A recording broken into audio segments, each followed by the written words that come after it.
नमस्कार, मैं हूं शैलेंद्र। न्यूज़1 के सांध्यकालीन समाचार सेवा में आप सभी का स्वागत है। प्रस्तुत है आज की प्रमुख खबरें। रीवा कलेक्ट्रेट में लगाया गया स्वास्थ्य शिविर, योगा का भी आयोजित हुआ कार्यक्रम। रीवा कलेक्ट्रेट कार्यालय में आज कर्मचारियों के स्वास्थ्य को देखने स्वास्थ्य शिविर का आयोजन किया गया। इस दौरान शिविर में योगा का भी कार्यक्रम रखा गया, जहां पर कलेक्टर डॉक्टर इलैयाराजा जट्टी ने कहा कि प्रतिदिन योग करने से जहां शरीर स्वस्थ रहता है, वहीं मनुष्य मानसिक रूप से भी मजबूत रहता है। हम सबको प्रतिदिन योगा करना चाहिए। कलेक्टर द्वारा नशे से दूर रहने का शपथ भी दिलाई गई। इस दौरान एडीएम इला तिवारी, एसडीएम फरीन खान, तहसीलदार आरपी त्रिपाठी सहित अन्य अधिकारी कर्मचारी उपस्थित रहे। प्रस्तुत एक झलकी सहित जानकारी के अंश।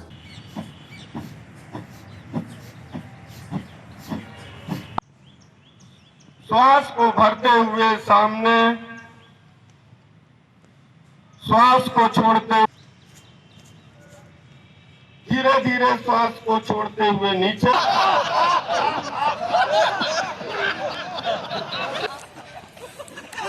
इस तरह से गिराइए।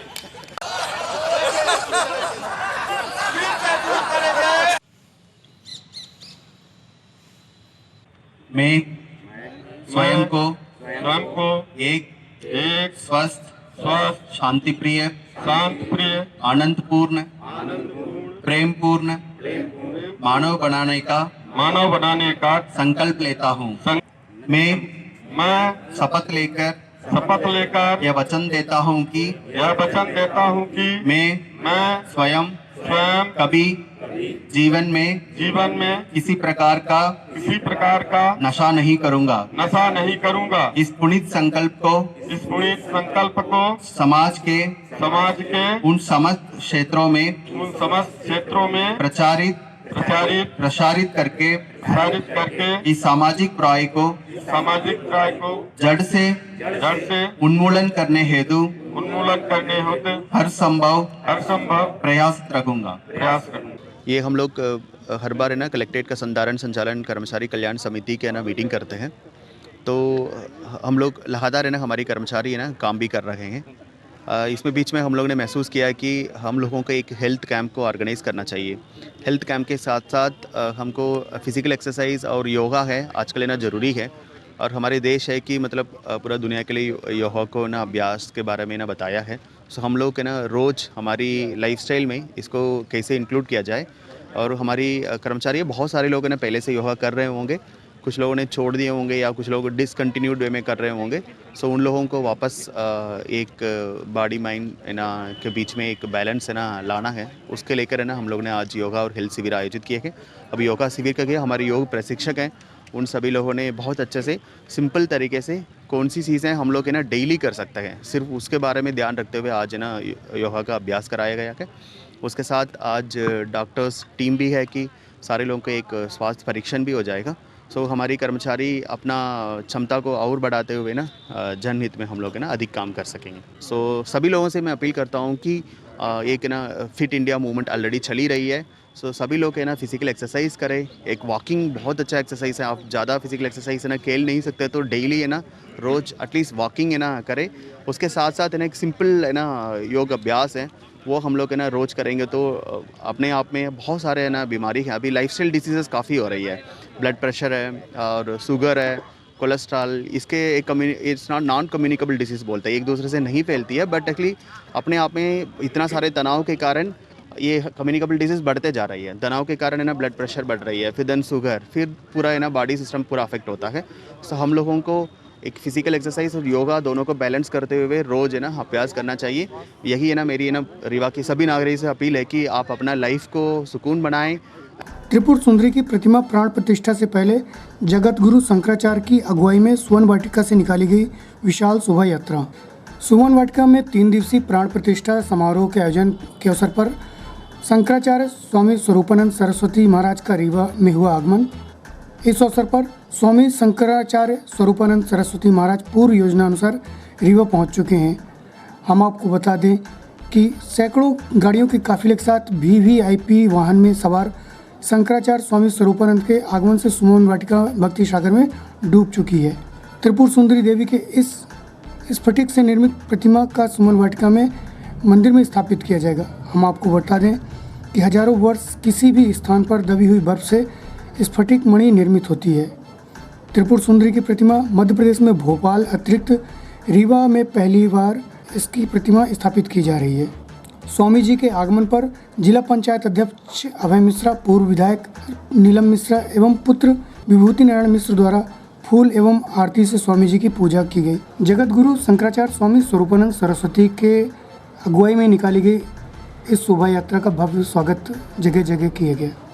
सुमन वाटिका से निकाली गई इस शोभा यात्रा का डेकहा तिराहा, कॉलेज चौक, शिल्पी प्लाजा व अन्य प्रमुख मार्गों पर व्यापारियों द्वारा भव्यता से स्वागत किया गया एवं स्वामी जी का आशीर्वाद प्राप्त किया गया। साईं मंदिर से होते हुए उक्त रैली पुनः सुमन वाटिका पहुंची।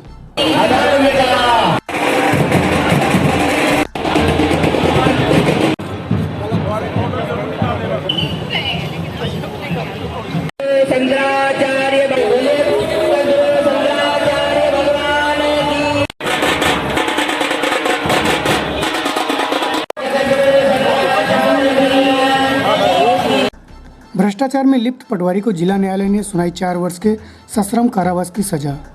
विशेष पुलिस स्थापना लोकायुक्त जिला रीवा के अपराध क्रमांक 167/15 अंतर्गत धारा 7 एवं धारा 13(1)D के व सह पठित धारा 13(2) के भ्रष्टाचार निवारण अधिनियम के अंतर्गत रिश्वत लेने के दोषी पाए जाने पर शैलेश प्रताप वर्मा पिता राम सहोदर वर्मा उम्र 42 वर्ष को निलंबित कर दिया गया था, जिसके बाद लोकायुक्त द्वारा विशेष न्यायालय न्यायाधीश श्री गिरीश दीक्षित द्वारा धारा 7(a) के अंतर्गत 3 वर्ष का सश्रम कारावास, 2000 रुपये जुर्माना तथा धारा 13(2) के तहत 4 वर्ष का सश्रम कारावास व 2000 रुपये के जुर्माना से दंडित किया गया था, जिसकी जानकारी मीडिया प्रभारी लोक अभियोजक अफजल खान द्वारा दी गई।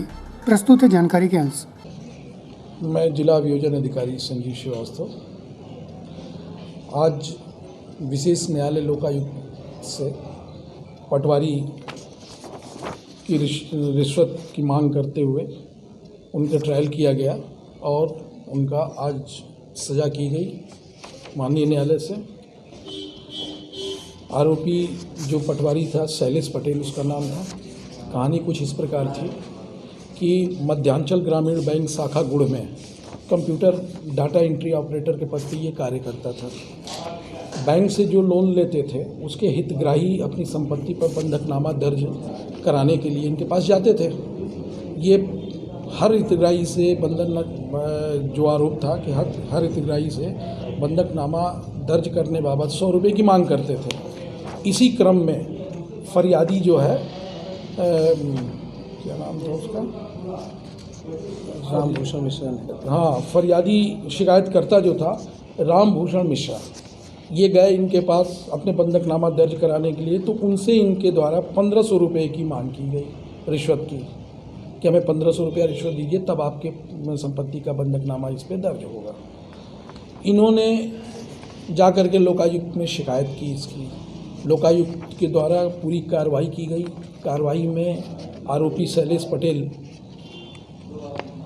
पटेल द्वारा ये प्रमाणित पाया कि हाँ इनके द्वारा रुपए की मांग की गई थी और ये रिश्वत के रूप में मांग की गई थी। फिर इनके विरुद्ध सारे साक्ष्य एकत्रित किए गए। एकत्रित करने के पश्चात इनके विरुद्ध प्रमाणित पाया गया केस को माननीय विशेष न्यायालय लोकायुक्त में पेश किया गया लोकायुक्त संगठन द्वारा, जिसकी अभियोजन द्वारा बहुत प्रभावी ढंग से पैरवी की गई। अब पैरवी करते हुए सारे तथ्यों को रखा गया। मेरे मार्गनिर्देशन में मेरे सहयोगी सहायक लोक अभियोजन अधिकारी श्री सचिन द्विवेदी द्वारा उनके माध्यम से पैरवी कराई गई, जिसमें प्रभावी अभियोजन पैरवी का परिणाम ये हुआ कि आरोपी शैलेश पटेल के अपराध को प्रमाणित पाते हुए माननीय न्यायालय लोकायुक्त द्वारा उन्हें 4 साल की सज़ा दी गई और जुर्माने के रूप में धारा 13(2)(4 हाँ एक जो है धारा 7 में उनको 3 वर्ष के सश्रम कारावास 2000 रुपये की जुर्माने की गई एवं धारा 13(2) के तहत 4 वर्ष का सश्रम कारावास और 2000 रुपये की जुर्माने से दंडित किया गया। कहाँ पर रहते हैं ये? शैलेश पटेल जो आरोपी शैलेश पटेल है, ये हनुमना के तहसील में पटवारी के पद पर थी। ये अटरिया ग्राम अटरिया के रहने वाले हैं, जिला थाना हनुमना, जिला रीवा। अब अपना नाम बताइए। मैं जिला अभियोजन अधिकारी रीवा संजीव श्रीवास्तव। मेडिकल कॉलेज में पिछले कई दिनों से चल रहे वार्षिक उत्सव का समापन आज खेलकूद गतिविधियों के साथ किया गया। समापन समारोह में विजेता सहित द्वितीय एवं तृतीय स्थान प्राप्त करने वाले खिलाड़ियों को पुरस्कृत भी किया गया। वार्षिक उत्सव के तहत शुक्रवार को एथलेटिक्स के मुकाबले हुए। इनमें से 200 मीटर की गर्ल वर्ग के अनुराधा ने प्रथम और अपर्णा ने द्वितीय स्थान व विंसू जोसेफ ने तृतीय स्थान प्राप्त किया था। 7 तारीख से शुरू हुए इस स्पर्धा में विभिन्न प्रकार के खेल आयोजित किए गए थे। ओवरऑल बेस्ट एथलीट चैंपियन बालक एवं बालिका वर्ग में अंकित यादव एवं अनुराधा रहे। ये पूरे इवेंट सर्वश्रेष्ठ प्रदर्शन के लिए दी जाती है। इसी के साथ ही इन्हें डॉक्टर सीबी शुक्ला ट्रॉफी से भी पुरस्कृत किए गए। प्रस्तुत है एक झलकी सहित खेल प्रभारी अवतार सिंह यादव से जानकारी के अंश। पुरस्कार समारोह में रीवा के डॉक्टर पीसी द्विवेदी, पूर्व doctor dean doctor CB Shukla, पूर्व डॉक्टर HP सिंह सहित अन्य चिकित्सक उपस्थित रहे। श्याम शाह चिकित्सा महाविद्यालय में आयोजित इस खेल प्रतियोगिता का समापन आज किया गया। साहित्यिक हों, सांस्कृतिक हों और ओवरऑल पर्सनालिटी डेवलपमेंट के लिए आवश्यक है कि हम पढ़ाई के साथ साथ इन गतिविधियों में भी भाग लें। जितना पढ़ाई का महत्व है उतना ही महत्व इन चीजों का है। खेल प्रतियोगिता हुई। खेल न केवल शारीरिक बल्कि मानसिक, आत्मिक और बौद्धिक विकास के लिए बहुत आवश्यक है। और विशेष रूप से आपका प्रोफेशन है डॉक्टर, तो जो शारीरिक रूप से स्वस्थ होगा वही व्यक्ति मानसिक रूप से स्वस्थ होगा, ये आप मान के चले। आपका नेचर और जॉब इस तरह का है, कोई 8 घंटे काम करना है, 12 घंटे काम करना है। मुझे पता है जूनियर डॉक्टर्स की ड्यूटी तो 24 घंटे की लगती है। When you go for a surgery 8 घंटे भी खड़ा होना पड़ता है, 6 घंटे भी खड़ा होना पड़ सकता है। अगर आप फिजिकली फिट नहीं है, मेंटली फिट नहीं है, तो निश्चित रूप से आपको कहीं ना कहीं समस्याएं आएंगी, दिक्कतें आएंगी। तो आवश्यकता है कि आप फिजिकली फिट रहें और उसके लिए सबसे अच्छी है स्पोर्ट, योग, ध्यान। स्पोर्ट अनुशासन, time management, leadership style, joint responsibility, इन सबकी शिक्षा देता है हमें। और एक अच्छा नागरिक बनने के लिए इन सभी चीजों की जीवन में बहुत आवश्यकता है। स्वामी विवेकानंद युवाओं के प्रेरणा स्रोत रहे हैं।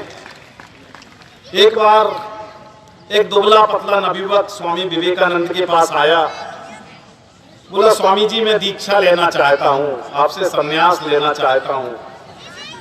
तो स्वामी जी ने कहा ठीक है भाई, सामने क्या दिख रहा है आपको? तो बोले साहब खेल का मैदान दिख रहा है। तो वहाँ क्या हो रहा है? बोले बच्चे फुटबॉल खेल रहे हैं। तो स्वामी विवेकानंद ने कहा कि जाके सबसे पहले तुम फुटबॉल खेलो और अपने आप को तंदुरुस्त बनाओ, उसके बाद संन्यास की सोचना। तो निश्चित रूप से आप लोग लकी हैं कि आपको मेडिकल स्टूडेंट बनने का मौका मिला। मैं भी बनना चाहता था कि डॉक्टर बन जाऊं,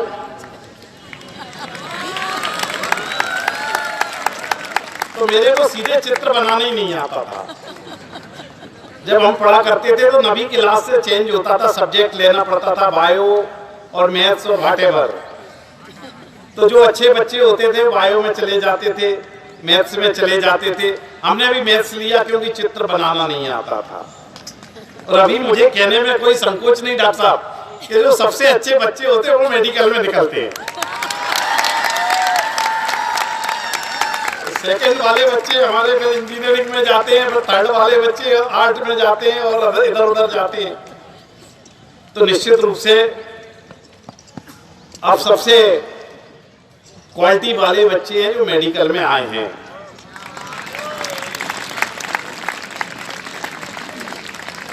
और जब मेडिकल स्टूडेंट बने तो हमारी जिम्मेदारी भी बढ़ जाती है कि भगवान ने जिंदगी बचाने का अधिकार भगवान के बाद किसी को है तो वो डॉक्टर को है।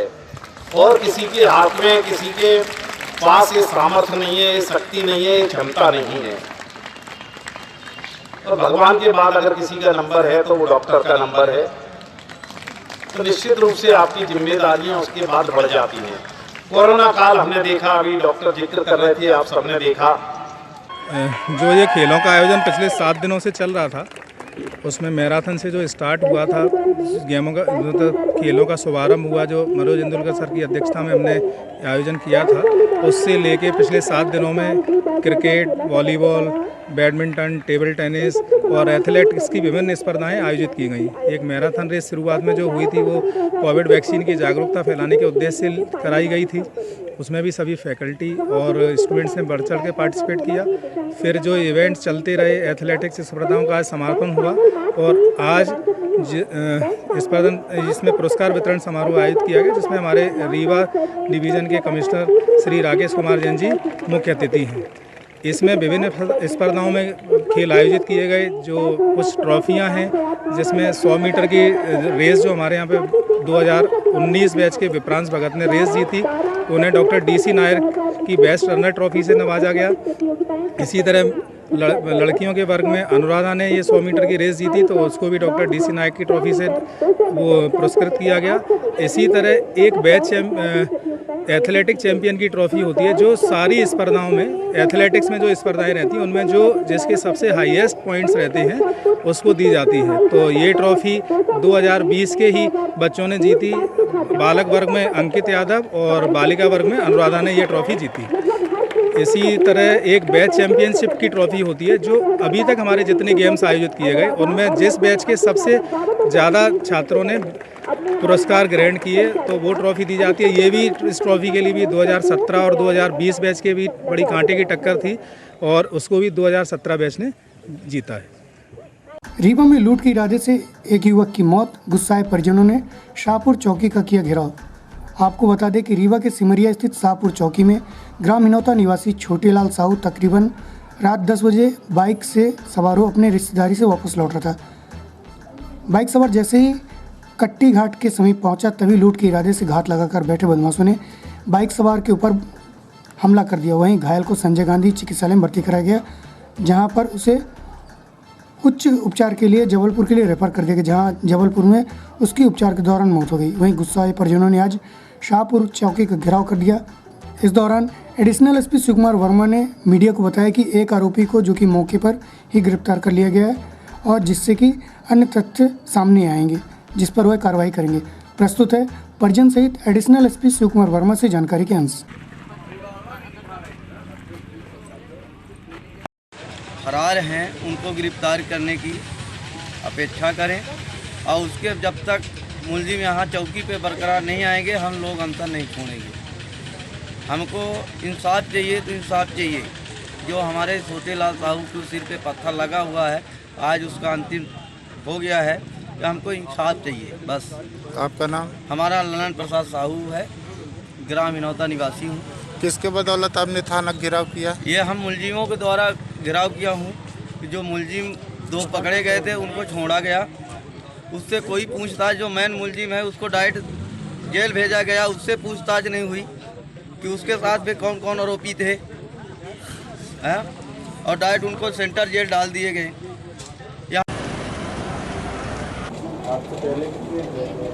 ये घटना है पुरानी, जिसमें एक आरोपी के द्वारा पत्थर मार दिया गया था मोटरसाइकिल चालक को, जिससे वो गिरकर उसको चोट लगी थी, गंभीर रूप से वो घायल था, जिसको SGMH के बाद जबलपुर रेफर किया गया था। जानकारी लगी कि आज उसकी मौत हो गई है। उसी के कारण से उसके परिजनों के द्वारा चौकी में आके कुछ शिकायतें की गई हैं। आरोपी इस मामले में गिरफ्तार कर लिया गया, पुलिस के द्वारा विवेचना जारी है। इसके अलावा भी अगर परिजन कुछ बात बताते हैं, कुछ तथ्य देते हैं, तो उसमें भी जाँच करके आवश्यक कार्रवाई की जाएगी। आज की खबरों में बस इतना ही। कल पुनः उपस्थित होंगे नई खबरों के साथ। तब तक के लिए हमें इजाज़त दीजिए। नमस्कार।